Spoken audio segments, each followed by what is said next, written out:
ಭಾರತೀಯ ಜನತಾ ಪಾರ್ಟಿಯ ನಾಯಕರು, ದಕ್ಷಿಣ ಭಾರತದ ದಲಿತ ನಾಯಕರು, ನಮ್ಮೆಲ್ಲರ ಪ್ರೇರಣಾ ಶಕ್ತಿ, ಕರ್ನಾಟಕ ರಾಜ್ಯದ ವಿಧಾನ ಪರಿಷತ್ತಿನ ವಿರೋಧ ಪಕ್ಷದ ನಾಯಕರಾದಂತ ಛಲವಾದಿ ನಾರಾಯಣಸ್ವಾಮಿರವರ ಹುಟ್ಟುಹಬ್ಬದ ಅಂಗವಾಗಿ ಇಂದು ಮೈಸೂರು ನಗರ ಬಿಜೆಪಿ ಎಸ್ಸಿ ಮೋರ್ಚಾ ವತಿಯಿಂದ ಹಲವಾರು ಕಾರ್ಯಕ್ರಮಗಳನ್ನ ಹಮ್ಮಿಕೊಂಡಿದ್ದೇವೆ.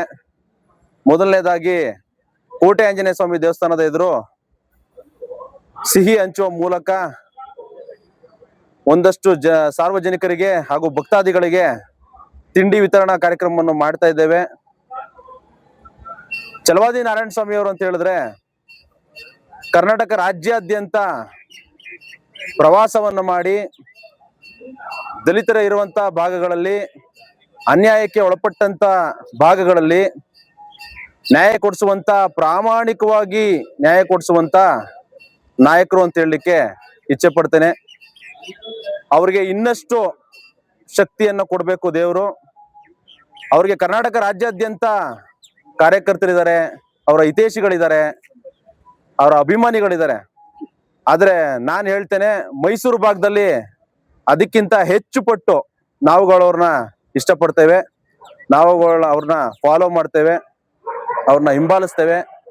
ಹಾಗಾಗಿ ಅವ್ರಿಗೆ ಇನ್ನಷ್ಟು ದೊಡ್ಡ ಸ್ಥಾನಮಾನಗಳು, ರಾಜಕೀಯವಾಗಿರ್ಲಿ ಸಾಮಾಜಿಕವಾಗಿರ್ಲಿ ದೊಡ್ಡ ಸ್ಥಾನಮಾನಗಳು ಅವ್ರಿಗೆ ಸಿಗಬೇಕು ಅಂತ ಹೇಳಿ ಮೈಸೂರು ನಗರ ಎಸ್ಸಿ ಮೋರ್ಚಾ ತಂಡ ನಾವೇನಿದೀವಿ, ಉಪಾಧ್ಯಕ್ಷಗಳಾಗಿರ್ಬೋದು, ಕಾರ್ಯದರ್ಶಿಗಳಾಗಿರ್ಬೋದು, ಮಹಿಳಾ ಮೋರ್ಚಾದವರಾಗಿರ್ಬೋದು, ಪ್ರತಿಯೊಬ್ರು ಸಹ ನಾವು ದೇವರಲ್ಲಿ ಪ್ರಾರ್ಥನೆಯನ್ನ ಮಾಡ್ತೇನೆ.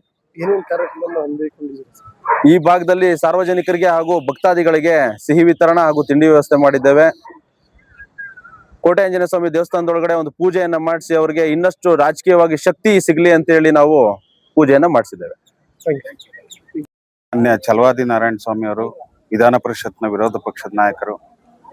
ಅವರ ಒಂದು ಜನ್ಮದಿನದ ವಿಶೇಷ ನಮ್ಮ ಮೈಸೂರು ಜಿಲ್ಲಾಧ್ಯಕ್ಷರಾದ ಶ್ರೀ ಕಾರ್ತಿಕ್ರವರು ಒಂದು ವಿಶೇಷವಾಗಿ ಅವರ ಜನ್ಮದಿನನ ಆಚರಣೆ ಮಾಡಬೇಕು ಅನ್ನೋ ಕಾರಣಕ್ಕಾಗಿ ಪ್ರಸಿದ್ಧಿಯಾದ ಕೋಟೆ ಆಂಜನೇಯ ಸ್ವಾಮಿ ದೇವಸ್ಥಾನದಲ್ಲಿ ಪೂಜೆ ಮಾಡೋದ್ರ ಮೂಲಕ ಎಲ್ರಿಗೂ ಸಿಹಿ ಹಂಚಿ ಇಡೀ ರಾಜ್ಯದ ಎಲ್ಲ ದಲಿತ ಬಂಧುಗಳಿಗೂ, ಸರ್ವ ಸಮುದಾಯ ಬಂಧುಗಳಿಗೂ ಒಳ್ಳೇದಾಗ್ಲಿ ಅಂತಂತ ನಾವು ಪೂಜೆಯನ್ನ ಮಾಡಿಸ್ತೋ.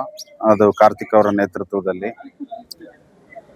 ಕೋಲಾರ ಭಾಗದಲ್ಲಿ ಹುಟ್ಟಿದಂತ ಛಲವಾದಿ ನಾರಾಯಣಸ್ವಾಮಿ ಅವರು ಅವರ ಬೆಳವಣಿಗೆ ಹಂತದಲ್ಲಿ ಬಹಳಷ್ಟು ಶೋಷಣೆ, ದೌರ್ಜನ್ಯಗಳನ್ನ ಅನುಭವಿಸಿಯೂ ಕೂಡ ಸಮುದಾಯದ ಏಳಿಗೆಗೆ ನಾನು ದುಡಿಬೇಕು, ಸೇವೆ ಮಾಡಬೇಕು ಅನ್ನೋ ಕಾರಣಕ್ಕಾಗಿ ಅವರು ರಾಜಕೀಯ ಕ್ಷೇತ್ರವನ್ನ ಆಯ್ಕೆ ಮಾಡ್ಕೊಂಡು ವಿದ್ಯಾರ್ಥಿ ದಶೆಯಿಂದಲೇ ಹೋರಾಟ ಮಾಡ್ಕೊಂಡು ಬಂದಂಥವ್ರು. ತದನಂತರ ಭಾರತೀಯ ಜನತಾ ಪಾರ್ಟಿಯ ರಾಜ್ಯ ಎಸ್ಸಿ ಮೋರ್ಚಾ ಅಧ್ಯಕ್ಷರಾದರು. ಅವರ ಸಂಘಟನಾ ಚಾತುರ್ಯವನ್ನ ನೋಡಿ ಪಕ್ಷ ಗುರುತಿಸಿ ಅವ್ರನ್ನ ವಿರೋಧ ಪಕ್ಷದ ನಾಯಕರನ್ನಾಗಿ ಮಾಡಿತು, MLC ಮಾಡಿ ವಿರೋಧ ಪಕ್ಷದ ನಾಯಕರನ್ನಾಗಿ ಮಾಡಿತು. ಅವರು ಪ್ರತಿ ಹೆಜ್ಜೆಯಲ್ಲೂ ನಮ್ಮಗಳಿಗೆಲ್ಲ ಯಾವ ರೀತಿ ನಾವು ಸಮುದಾಯದ ಸೇವೆ ಮಾಡ್ಬೋದು, ಹೋರಾಟದಲ್ಲಿ ತೊಡ್ಕೋಬಹುದು ಅಂತ ಮಾರ್ಗದರ್ಶನ ಮಾಡಿದ್ದಾರೆ. ಅವರ ಮಾರ್ಗದರ್ಶನದಲ್ಲಿ ಬೆಳೆದಂತ ಹಲವಾರು ಯುವಕರಲ್ಲಿ ಸನ್ಮಾನ್ಯ ಕಾರ್ತಿಕ್ರವರು ಕೂಡ ಇವತ್ತು ಒಂದು ವಿಶೇಷವಾದ ಕಾರ್ಯೋದ್ದೇಶಗಳನ್ನ ಇಟ್ಕೊಂಡು ಎಸ್ಸಿ ಮೋರ್ಚಾದ ಅಧ್ಯಕ್ಷರಾಗಿ ಕಾರ್ಯನಿರ್ವಹಿಸ್ತಿದ್ದಾರೆ.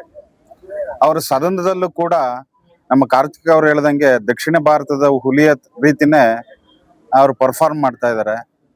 ಯಾವುದೇ ಅನ್ಯಾಯಗಳಾದ್ರೂ, ನಾವು ಈ ತರದ್ದೊಂದು ಅನ್ಯಾಯ ಆಗಿದೆ, ಈ ತರದೊಂದು ಸಮಸ್ಯೆ ಆಗಿದೆ ಅಂದ್ರೆ ತಕ್ಷಣ ಸ್ಪಂದಿಸ್ತಾರೆ. ತಕ್ಷಣ ಅಲ್ಲಿಗೆ ಜನಸಾಮಾನ್ಯರಂತೆ ಬಂದು ನಿಂತ್ಕೊಂಡು ಅಲ್ಲಿ ಆಗು ಹೋಗುಗಳನ್ನ ನೋಡಿ ಅಧಿಕಾರಿಗಳ ಜೊತೆ ಚರ್ಚೆ ಮಾಡಿ ಅದಕ್ಕೆ ನ್ಯಾಯ ಒದಗಿಸೋ ನಿಟ್ಟಿನಲ್ಲಿ ಏನೆಲ್ಲ ಮಾಡ್ಬೋದು ತನ್ನ ಶ್ರಮವನ್ನ ಹಾಕ್ತಾರೆ. ಅವ್ರನ್ನ ನೋಡ್ತಾನೆ ಬೆಳಿತಿರ್ತಕ್ಕಂಥ ನಮ್ಮೆಲ್ಲ ದಲಿತ ಯುವಕರುಗಳು ಕೂಡ ಅವರೊಂದು ಮಾರ್ಗದರ್ಶನ ಆಗಿದ್ದಾರೆ. ತಾಯಿ ಚಾಮುಂಡೇಶ್ವರಿ ಮತ್ತು ಕೋಟೆ ಆಂಜನೇಯ ಅವರಿಗೆ ಆಯಸ್ಸು ಆರೋಗ್ಯಗಳನ್ನ ಕೊಟ್ಟು ಇನ್ನೂ ಅಧಿಕಾರ, ದೊಡ್ಡ ದೊಡ್ಡ ಸ್ಥಾನಮಾನಗಳನ್ನ ಕೊಟ್ಟು ನೂರಾರು ವರ್ಷ ಸ್ಥಿತಿವಂತರಾಗಿ ಆರೋಗ್ಯವಂತರಾಗಿ ಬದುಕಲಿ.